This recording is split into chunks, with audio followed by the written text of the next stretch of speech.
Bismillahirrahmanirrahim. Assalamualaikum warahmatullahi wabarakatuh. Perkenalkan, Waalaikumsalam warahmatullahi Waalaikumsalam. wabarakatuh.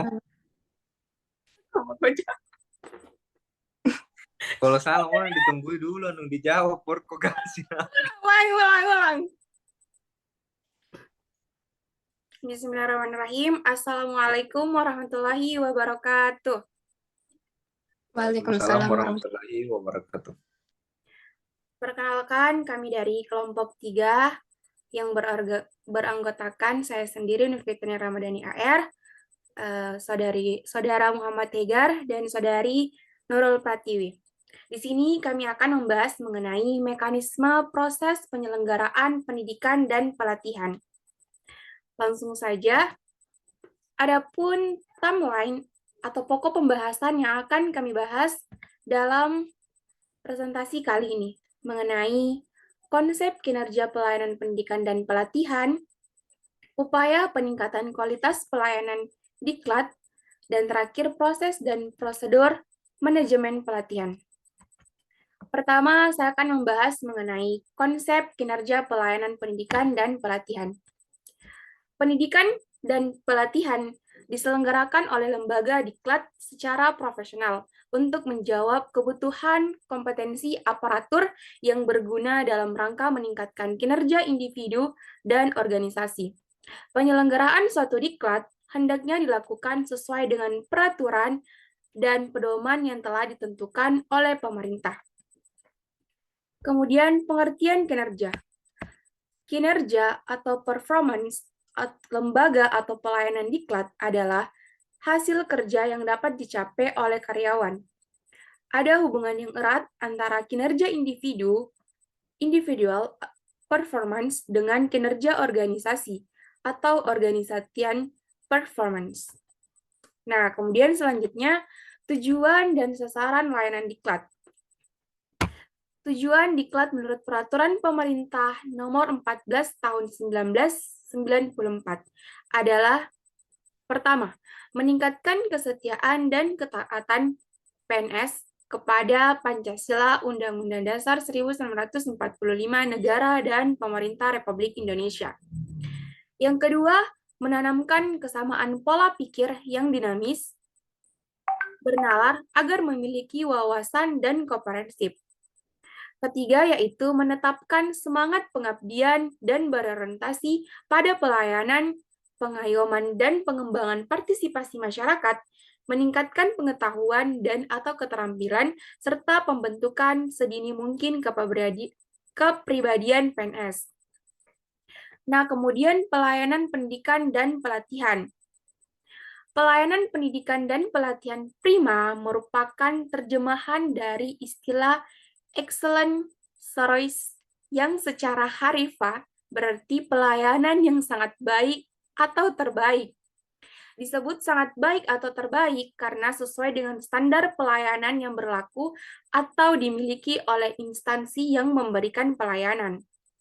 Selanjutnya, pelanggang pendidikan dan pelatihan. Kualitas penyelenggaraan diklat dapat dilihat dari sejauh mana lembaga diklat tersebut dapat memberikan pelayanan yang sebaik-baiknya, sejauh mana kelancaran baik administrasi maupun teknis dapat terselenggara. Selanjutnya, faktor-faktor pendukung pelayanan pendidikan dan pelatihan. Faktor-faktor pendukung pelayanan prima dan pelaksanaan diklat dapat diuraikan yaitu sebagai berikut. Pertama, perumusan tujuan pembelajaran perumusan tersebut bertujuan sebagai pembelajaran yaitu tujuan umum dan tujuan khusus yang ada pada deskripsi materi diklat. Yang kedua, peserta diklat meliputi persepsi dan motivasi mereka selama mengikuti diklat. Yang ketiga, fasilitas pembelajaran merujuk pada pembelajaran kurikulum dan ketersediaan media pendidik sebagai alat bantu proses belajar mengajar. Organisasi penyelenggara merujuk pada struktur organisasi dan tata aliran kerja penyelenggara yang mencerminkan dinamika proses pembelajaran. Nah, selanjutnya akan dilanjutkan oleh rekan saya, Muhammad Tegar. Kepadanya dipersilakan. Baik, terima kasih atas kesempatan yang diberikan. Kemudian yang kedua yaitu upaya peningkatan kualitas pelayanan diklat.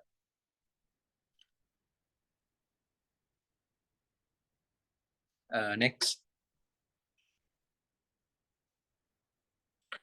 Adapun tujuan dan sasaran layanan diklat yaitu unsur aparatur penyelenggara diklat dalam memenuhi pelayanan diklat, peran widya suara sangatlah penting. Widya suara adalah pegawai negeri sipil yang diangkat sebagai pejabat fungsional oleh pejabat yang berwenang dengan tugas dan tanggung jawab wewenang untuk mendidik, mengajar, dan melatih pegawai negeri sipil pada lembaga diklat pemerintah menurut Kemenpan RI 2001. Kemudian Widya Suara sebagai pengajar harus memerhatikan beberapa prinsip pengajaran. Yang pertama yaitu memerhatikan hubungan antara minat dan nilai yang dimiliki oleh peserta didik untuk membangkitkan motivasi belajar. Kemudian yang kedua itu dapat mendemonstrasikan model tingkah laku baru yang dapat disaksikan dan ditiru oleh peserta didik. Sedangkan yang ketiga yaitu menerapkan komunikasi terbuka. Next. Baik, slide selanjutnya akan dijelaskan oleh teman saya yaitu Nurul Pratiwi. Saya persilahkan kepada Nurul Pratiwi. Baik, terima kasih atas kesempatannya. Selanjutnya yaitu proses dan prosedur manajemen pelatihan. Sebagai suatu proses, menurut Davies 1976, istilah manajemen atau pengelolaan pelatihan berkaitan dengan trisula aktivitas, yakni perencanaan, pelaksanaan, dan evaluasi. Yang pertama yaitu perencanaan. Perencanaan merupakan faktor penting dalam program diklat. Perencanaan yang baik dapat membantu lembaga penyelenggara dalam melaksanakan kegiatannya dengan terpadu sehingga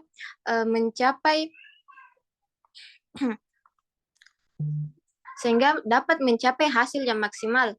Perencanaan suatu diklat atau pelatihan adalah menentukan sasaran yang ingin dicapai dalam pelatihan atau course training objektif dan merupakan petunjuk atau arahan tentang waktu pelaksanaan, cara pelatihan dilaksanakan peserta pelatihan yang disahkan oleh pejabat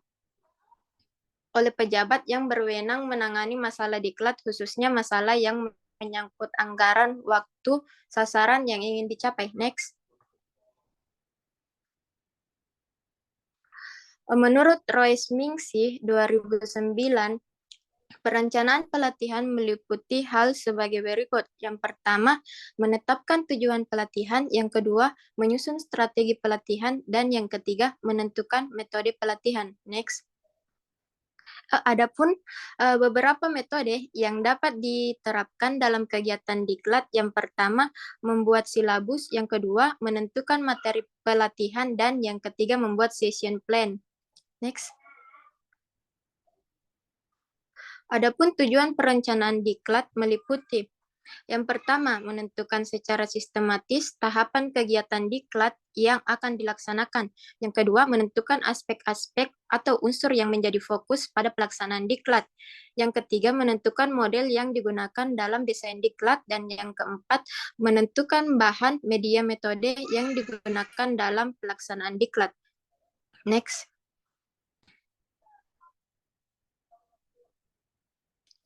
Setelah ada dokumen resmi perencanaan diklat, langkah dicapai dalam pelatihan guna menentukan isi atau konten pelatihan. Dalam tahap pengembangan ini, ditentukan kurikulum atau silabus pelatihan yang meliputi. Yang pertama, tujuan instruksional secara lebih terperinci. Yang kedua, kriteria penilaian atau asesmen. Yang ketiga, cara penyajian. Yang keempat, waktu. Dan yang terakhir, dukungan. Next.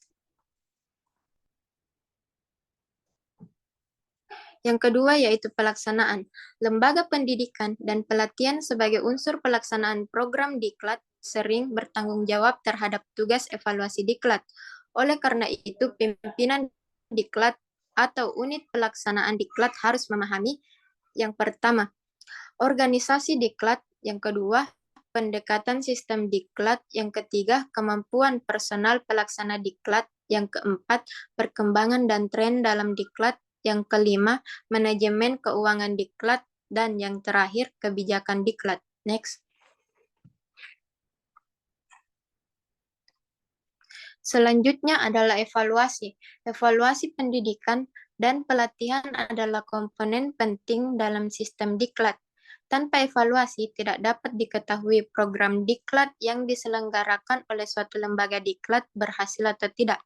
Tingkat pencapaian efektivitas dan efisiensi suatu program diklat dapat diketahui dari hasil evaluasi diklat yang kemudian dapat dijadikan masukan dan bahan pertimbangan dalam pengendalian diklat sekaligus bahan penyempurnaan diklat pada waktu yang akan datang. Mengukur efektivitas program pelatihan membutuhkan waktu dan sumber daya yang berharga.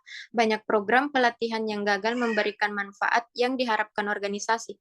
Oleh karena itu, memiliki sistem evaluasi yang terstruktur dengan baik akan membantu organisasi menentukan letak permasalahannya. Evaluasi dilakukan dengan alasan atau pertimbangan untuk mengidentifikasi kemungkinan untuk mengembangkan diklat agar lebih efektif, sekaligus mengidentifikasi kemungkinan efisiensi sumber daya yang tersedia.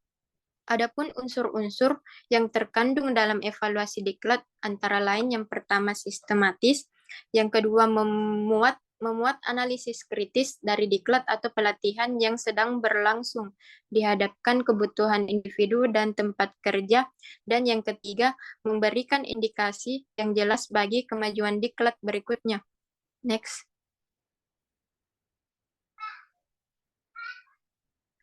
Selanjutnya adalah daur manajemen pelatihan. Yang pertama yaitu analisis, yang kedua desain, yang ketiga analisis, dan yang keempat implement, yang terakhir yaitu evaluasi. Selanjutnya akan dilanjutkan oleh moderator.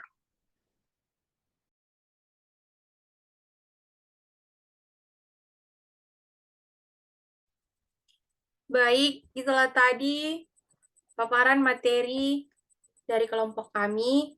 Semoga apa yang kami berikan bisa bermanfaat untuk sebagai pembelajaran. Sekian dari kami, mohon maaf jika ada kesalahan. Wabillahi taufiq wal hidayah. Wassalamualaikum warahmatullahi wabarakatuh. Waalaikumsalam warahmatullahi wabarakatuh. See you.